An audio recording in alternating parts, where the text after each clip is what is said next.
बच्चों, कैसे हो आप सब। मैं संदीप सर आपका फिजिक्स मस्ती वाला चैनल पे स्वागत करता हूँ। आज प्यारे बच्चे सबसे इंपॉर्टेंट टॉपिक डिस्कस करेंगे क्लास 9th का, जो कि कंजर्वेशन ऑफ मोमेंटम के कॉन्सेप्ट पे वर्क होता है। भाई कंजर्वेशन ऑफ लीनियर मोमेंटम होता क्या है। सबसे पहले प्यारे बच्चों आप लोगों को एक बात कहेंगे कि भाई लेक्चर स्टार्ट करने से पहले आप पेन पेपर कॉपी लेके रेडी हो जाया करिए। जैसे जो इंपॉर्टेंट पॉइंट बताए उसको जरूर नोट करिए, क्योंकि उसके बेस्ड क्वेश्चन आपको करने हैं, ठीक है ना। देखो भाई कंजर्वेशन ऑफ मोमेंटम की अगर हम बात करें तो कंजर्वेशन ऑफ मोमेंटम जो होता है ये कहता है कि अगर किसी भी बॉडी पे एक्सटर्नल फोर्स को जीरो कर दिया जाए तो उस बॉडी का मोमेंटम कंजर्व होगा। कहने का मतलब ये है कि फ्रॉम न्यूटन सेकेंड लॉ, अगर हम ऐसे देखें we can write like this, from Newton second law, okay.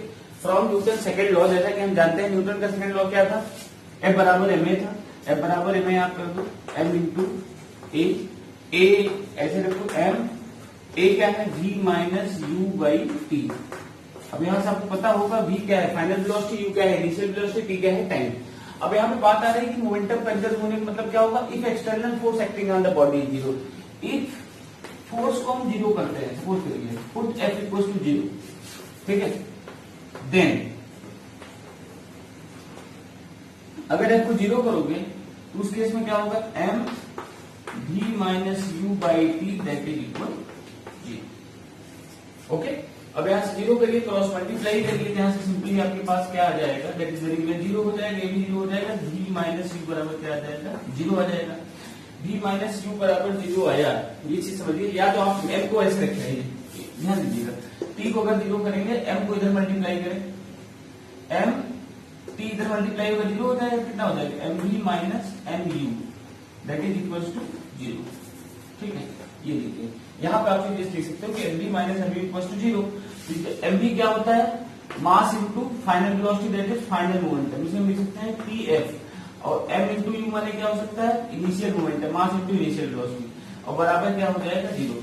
यहां से एक चीज तो क्लियर हो गया कि P फाइनल इक्वल टू क्या होता है, P इनिशियल। इससे क्या प्रूफ हो रहा है, इस रूल से ये पता चल रहा है कि sum of the final initial momentum is equal to the final momentum, मतलब किसी भी बॉडी का जो इनिशियल मोमेंटम होगा वो फाइनल मोमेंटम के बराबर होता है। This is called conservation of momentum, ठीक है।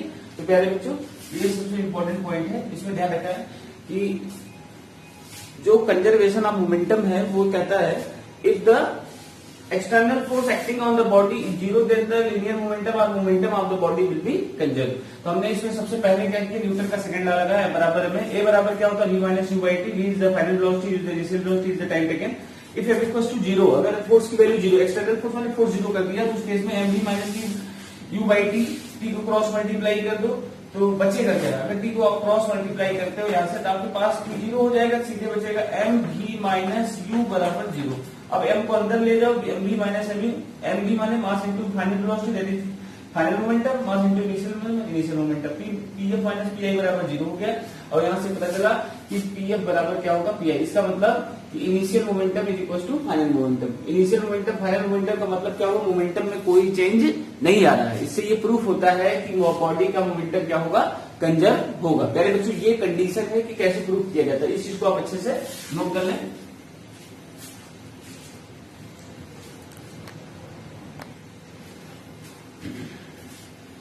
ठीक है प्यारे स्टूडेंट्स, अब सबसे इंपॉर्टेंट पॉइंट ये है कि देखो sum of final momentum is equal to the sum of initial, अगर sum of initial momentum is equal to the sum of final momentum. तो ये इसका कंक्लूजन पॉइंट हो गया।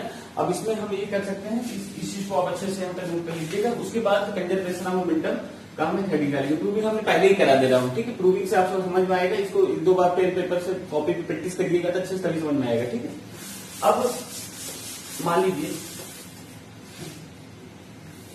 कि इसमें सबसे सिंपल से कॉन्सेप्ट मान लीजिए कि दो बॉडी है, ठीक है, इस टाइप से। एक बॉडी है जिसका मास है m1, it's moving with velocity u1, ठीक। और उसी लाइन में मान लीजिए एक बॉडी और है जिसका मास है m2 and it's moving velocity u2। अब ये m1 u1 m2 u2 है, टू बॉडीज। ये क्या है कि m1 u1 वेलोसिटी से जा रहे हैं, ठीक है ना। ये है बिफोर कोलिजन, इनके टकराने के पहले की सिचुएशन। तो अगर इनके हिसाब से देखें m1 u1 और उसके बाद ये है बिफोर कोलिजन, या ऐसे भी रिलेटिवली कह सकते हो कि बॉडी M1 M2 है, U1 U2 वेलोसिटी से जा रहे हैं। अब मान लीजिए टकरा जाते हैं आपस में, तो ये तो वो कंडीशन है बिफोर कोलिजन। बिफोर कोलिजन मैंने टकराने से पहले की स्थिति, बिफोर कोलिजन, ठीक है। अब क्या करें, आफ्टर सम टाइम, देखिएगा आफ्टर सम टाइम, यहाँ पे हम सिचुएशन कुछ अलग कर देंगे ऐसे। वेलोसिटी कितनी हो जाएगी v1 और यहाँ पे वेलोसिटी कितना हो जाएगा, ठीक है। ये मास m2 है उसी ब्लॉक का। ये मान लीजिए क्या हो गया, आफ्टर कोलिजन, टकराने के बाद। आप कोलिजन में टक्कर होता है, आफ्टर कोलिजन, ठीक। Suppose two body of mass m1 m2 moving with velocity u1 and u2 and after before collision, टकराने से पहले की स्थिति। कोलिजन माने होता है टकराना, आफ्टर कोलिजन क्या है, इनका मास तो वही है बट वेलोसिटी v1 v2 हो गया। तो कंजर्वेशन ऑफ मोमेंटम के हिसाब से देखा जाए, sum initial momentum, sum of initial momentum, क्या लिखेंगे, sum of initial momentum. Sum of initial momentum क्या होगा, इसका मास इनटू इनिशियल वेलोसिटी, मतलब क्या लिख सकते हैं, इनिशियल मोमेंटम ऐसे देखो पी आई माने इनिशियल, m1 u1 और प्लस m2 u2, ये सम ऑफ इनिशियल मोमेंटम आ गया। इस चीज को बहुत अच्छे से ध्यान रखिएगा कि दो बॉडी है जिसके मास है m1 मूव कर रहा है u1 वेलोसिटी से, दूसरे का मास m2 मूव कर रहा है u2 वेलोसिटी से, तो इसका सम ऑफ इनिशियल मोमेंटम माने mass into initial velocity m1 u1, ये पहले वाले बॉडी का मोमेंटम हो गया, m2 into u2 m2 u2 ये दूसरे वाले का हो गया, जिसका सम कर दो तो pi बराबर क्या होगा, m1 u1 plus m2 u2 हो जाएगा। सेकंड वाले केस में m1 u1 plus m2 v2, जिसका सम ऑफ फाइनल मोमेंटम, यहाँ पर आप लिख सकते हो सम ऑफ फाइनल मोमेंटम,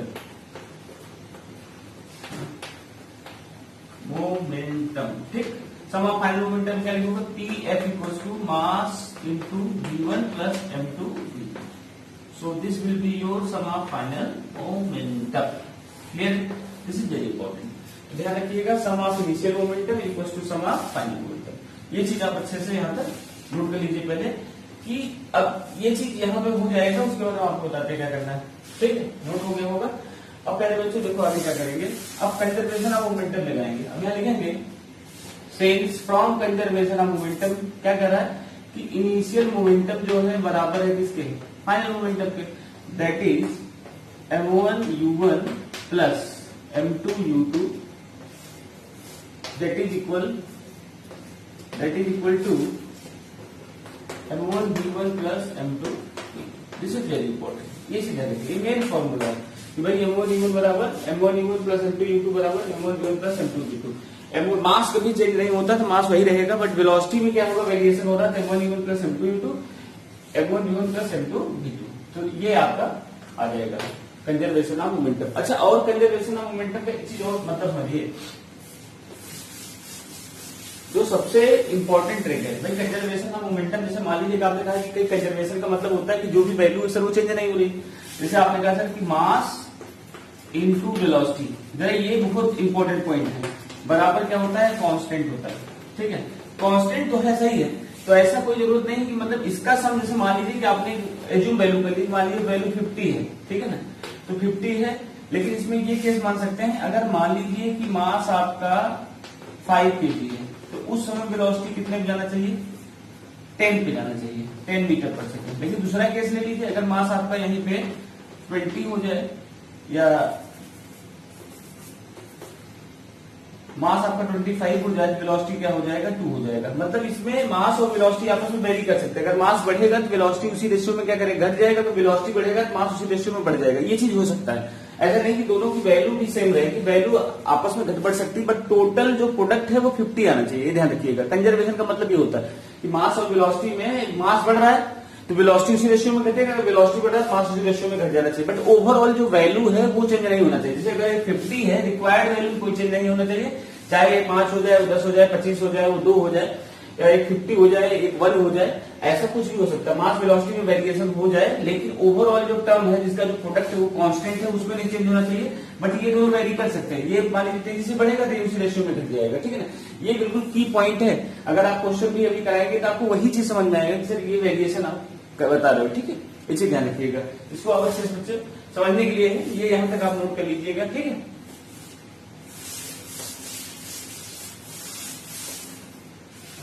अब कंजर्वेशन ऑफ लीनियर मोमेंटम या कंजर्वेशन ऑफ मोमेंटम का डेफिनेशन लिख लीजिए। कंजर्वेशन ऑफ लीनियर मोमेंटम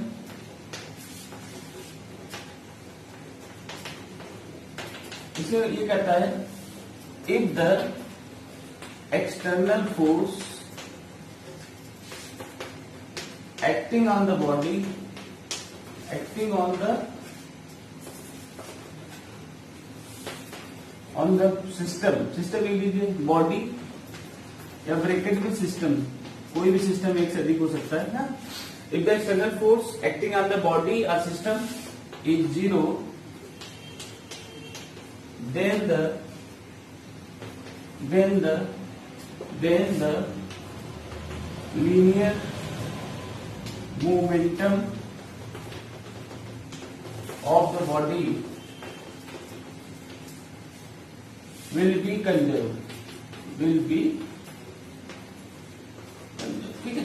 ये चीज प्यारे बच्चों यहाँ से अच्छे से नोट कर लें, this is very important. If the external force acting on the body is zero, then the linear momentum of the body will be conserved. कैसे हुआ कंजर्व, ये प्रूविंग पहले ही बताया, लेक्चर स्टार्ट किया तो बता दिया ये चीज। तो ये डेफिनेशन है, अगर आता है state the conservation of momentum and define the conservation of momentum, तो आपको इसमें ये चीज लिखना है, ठीक है प्यारे बच्चों।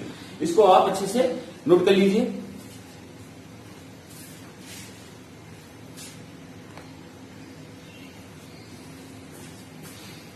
ओके मेरे बच्चों, अब जो सबसे मजेदार बात बता रहा हूँ कि इसका कहाँ यूज होता है। Applications of law of conservation of momentum. पहला तो एक चीज ध्यान रखना, recoil of gun, recoil of gun. ये चीज आपको पता होगा कि जब भी कोई गन से आप जैसे बुलेट फायर करेंगे, या कभी आपने देखा होगा दिवाली वाली का गन लेते हैं, उसमें तो गोली मारते हैं, ऐसे फायर करते हैं तो वो हल्का पीछे की तरफ आता है। तो रिकॉयल ऑफ गन जो होता है, इसमें रिकॉयल ऑफ गन से मतलब ऐसे समझिए जैसे मान लीजिए गन है, ठीक है ऐसे। अब यहाँ पे ट्रिगर लगा होता है, इस टाइप से ट्रिगर लगा हुआ है कुछ करके। अब इसके अंदर जो बुलेट होता है, ठीक, वो जो फॉरवर्ड तरफ जाती है ऐसे आगे की तरफ, तो देखो इसमें जो बुलेट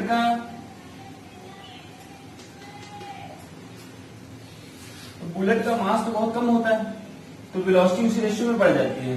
लेकिन उसी का मास ऑफ गन ज्यादा होता है तो गन पे एक पीछे तरफ एक वेलोसिटी लगती है, झटका लगता है। जैसे बुलेट आगे जाएगा वैसे गन पीछे तरफ हो जाती है। तो उस केस में क्या होता है, मास ऑफ गन ज्यादा है लेकिन वेलोसिटी जो होती है बहुत हल्की वेलोसिटी लगती है। गन पे एक वेलोसिटी लगती है जिसे बोलते हैं required velocity, required velocity.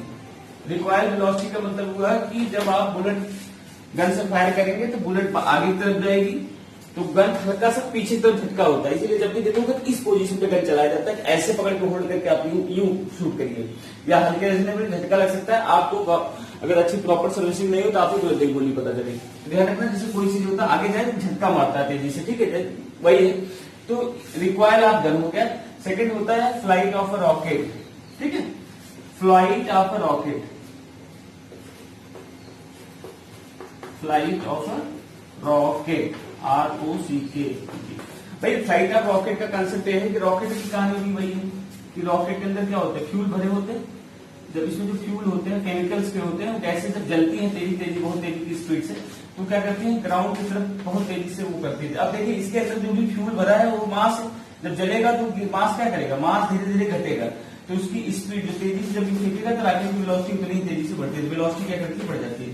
But overall उसी रेशियो में बढ़ता है, सब इनका दोनों का प्रोडक्ट तो कांस्टेंट होगा। तो फ्लाइट ऑफ रॉकेट और रिक्वायर ऑफ गन दोनों ही application of law of conservation of momentum है। क्योंकि देखिए बुलेट का मास ज्यादा होता है, ज्यादा होने की वजह से वेलोसिटी कम हो जाती है, तो इसलिए हल्का सा स्पीड लगती है। गन का जो होता है मास ज्यादा होता है, गन का मास ज्यादा, उसके कंपेयर में जो रिक्वायर लगता है बहुत हल्का लगता है, झटका एक पीछे तरफ लगता है। लेकिन जो आपका बुलेट होता है, जो गोली होती है, उसकी मास क्या होती है, बहुत कम होती है, इसलिए वो जब गोली शूट की जाती है तो उसकी स्पीड ज्यादा हो जाती है। और रॉकेट, फ्लाइट ऑफ रॉकेट में क्या होता है, उसमें जैसे गैसेस होते हैं, फ्यूल्स भरे जाते हैं, जब उनको जलाया जाता है तो तेजी से गैसेस नीचे की तरफ धक्का मारती है। तो गैस जब फ्यूल जल रहा है, फ्यूल धीरे धीरे घट रहा है, मतलब उसका मास घटता है, वेलोसिटी उसी तेजी से बढ़ता है। ये जो होता है रिक्वायर ऑफ गन और फ्लाइट ऑफ रॉकेट, ये दोनों एप्लीकेशन है किसके, law of conservation of linear momentum के। ओके प्यारे बच्चों, नेक्स्ट लेक्चर में हम इस पे न्यूमेरिकल कराएंगे। तब तक के लिए tata bye bye, stay happy, thank you, love you all.